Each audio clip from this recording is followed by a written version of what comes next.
I'm Mary. I'm a Seattle-based impact designer, and I was new media operations manager for President Obama's 2008 campaign.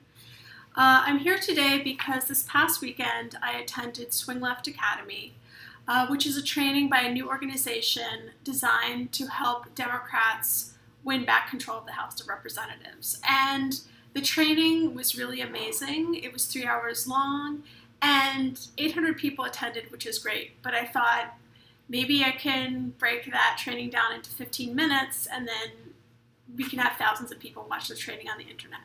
So that's my goal. We'll see how I do. Right now I'm going to give you a breakdown of all the stages of the training, and also you'll see on the screen when I edit the different minute marks. So if you want to jump to a particular part of the training, you can do that. So the training has 6 parts. I'm going to look at my notes throughout this. I'm only human. The first section is what is organizing. Then what is voter contact.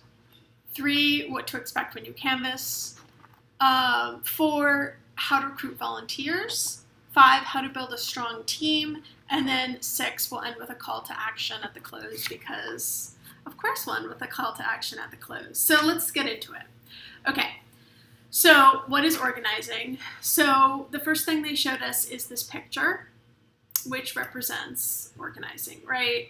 So take a minute to look at it and figure out what it's trying to say.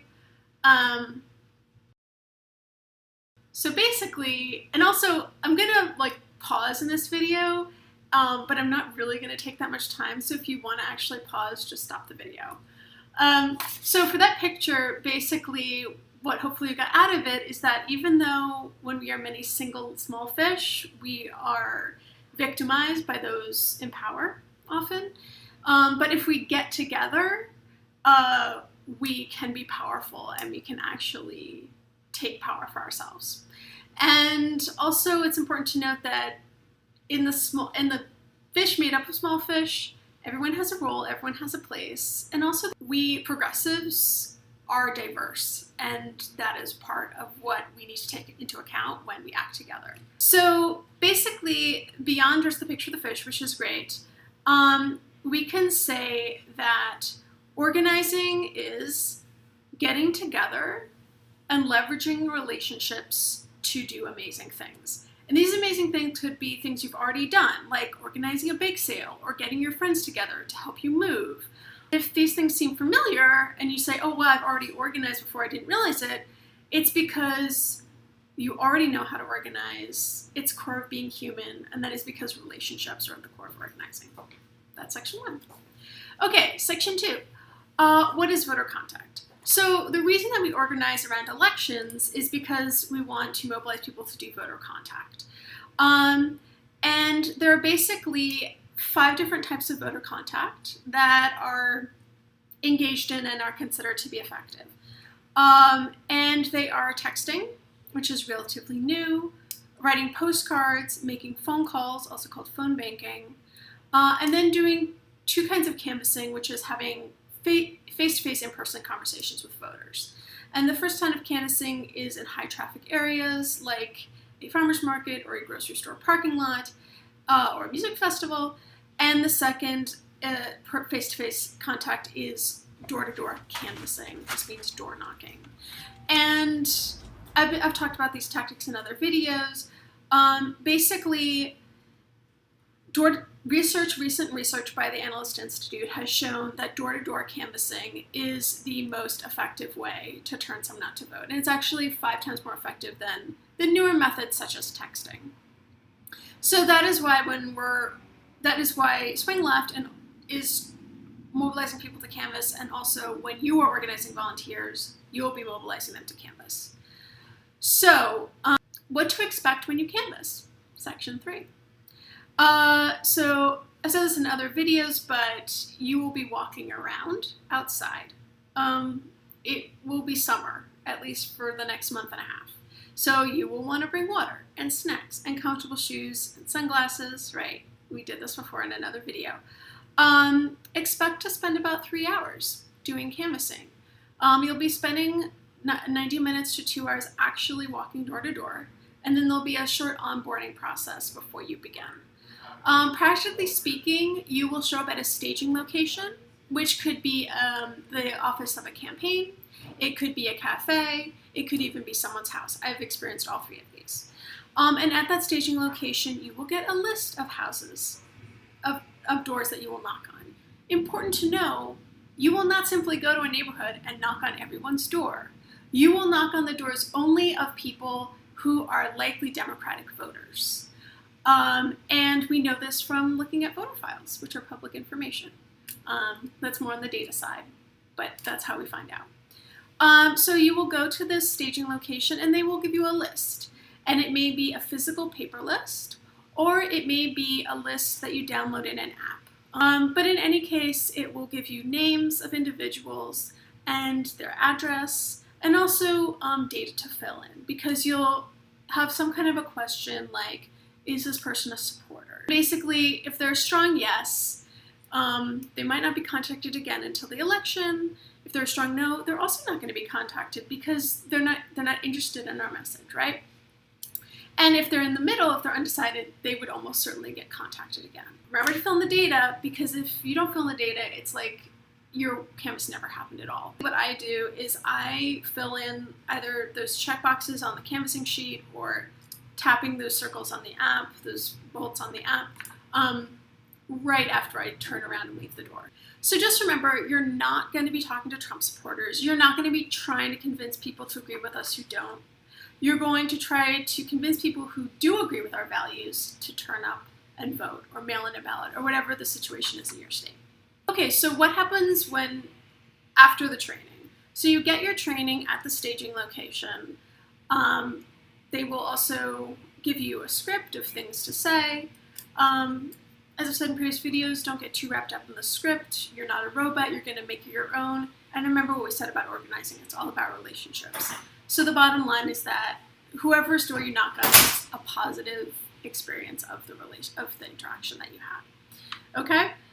So then you and a few other canvassers, usually you'll be with at least one other person, could be up to 3 or 4. You'll get in a car and you'll drive from the staging location to the actual neighborhood where you're canvassing. You'll get out of the car, you'll have your paper list, or you'll have a list on your app, and you'll start going from door to door. Now, I think it's nice, at least for the first 1 or 2, could be 3 also if you've never done it before, that all the canvassers work together.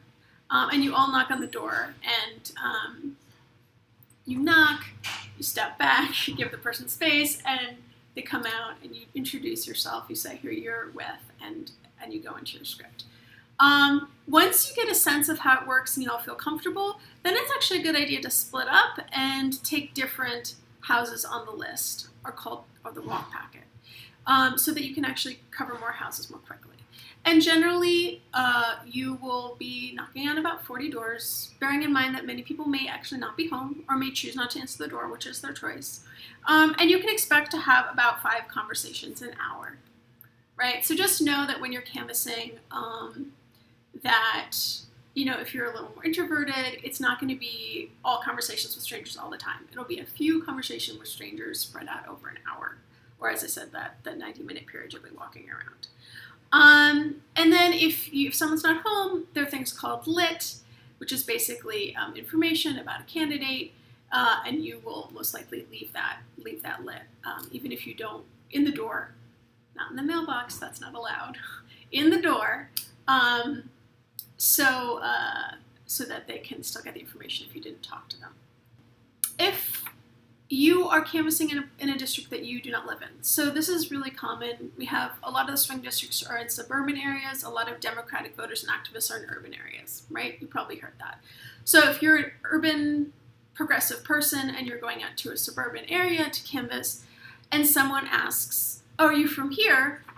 That's probably not going to happen. It's actually never happened to me. But if it does happen, you just are straightforward and you say, yeah, I'm from Seattle, or I'm from Pittsburgh, or I'm from Atlanta.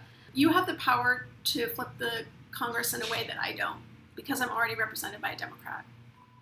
Just be honest with them in a way that makes them understand that they are important, right? Make it about that. Final thing on canvassing, the 3 types of people you're likely to meet when you canvass, right? So here's who you're likely to meet. Someone who's a strong supporter. If you meet someone who's a strong supporter, you want to quickly give them any information that they want, make sure they have a plan for how to vote, and then you basically make it a pretty quick conversation, gracious but quick, and then you move on to the next, because they just need that little push to vote. The second person that you might meet is someone who's undecided.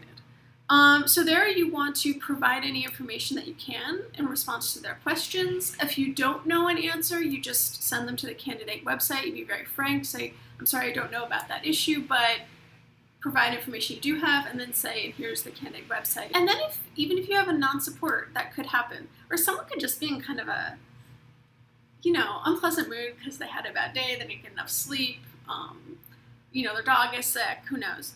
And they're just not into it. And then you just say, thank you for your time, you turn around and you leave. So that's it, right? Even in the non-supporter situation, they have had a nice interaction with you, maybe in spite of themselves. And it's super quick. It's the quickest one. You just say, thank you for your time, you turn around. Beautiful. Now we're going to move on to section 4.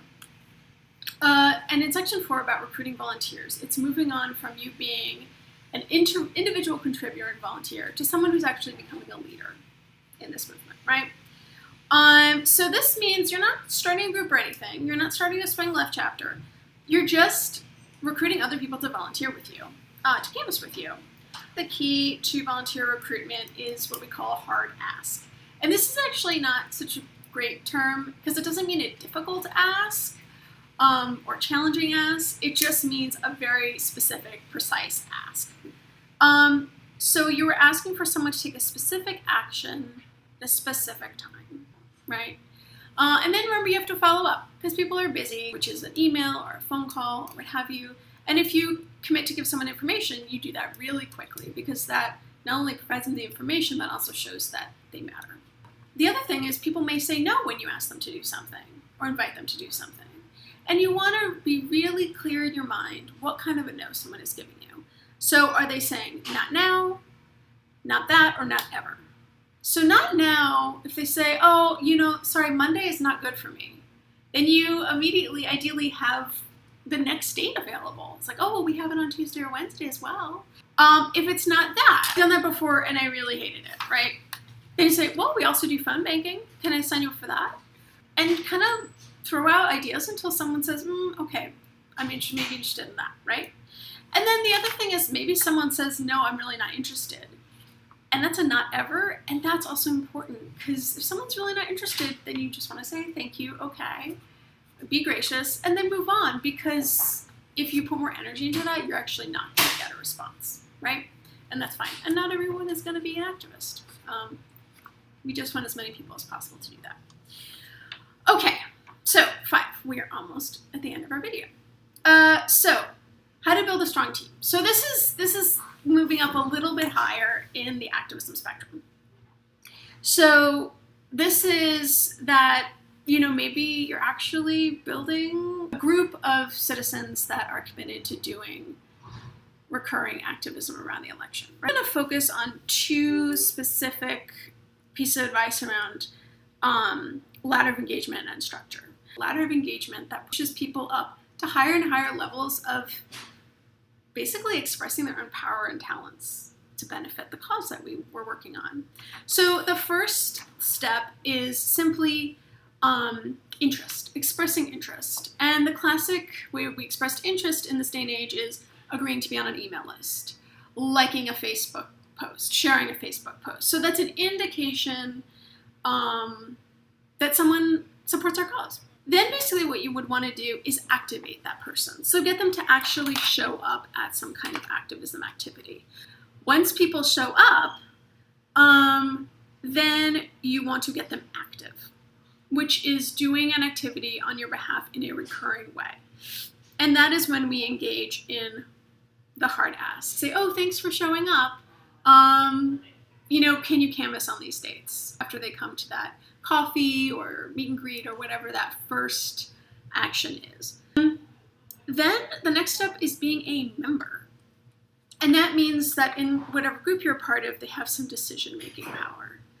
And here again, it's an invitation. Say, hey, we're having this strategy group meeting on this day at this time. Would you like to attend? And the next stage is when they have an official role in the group.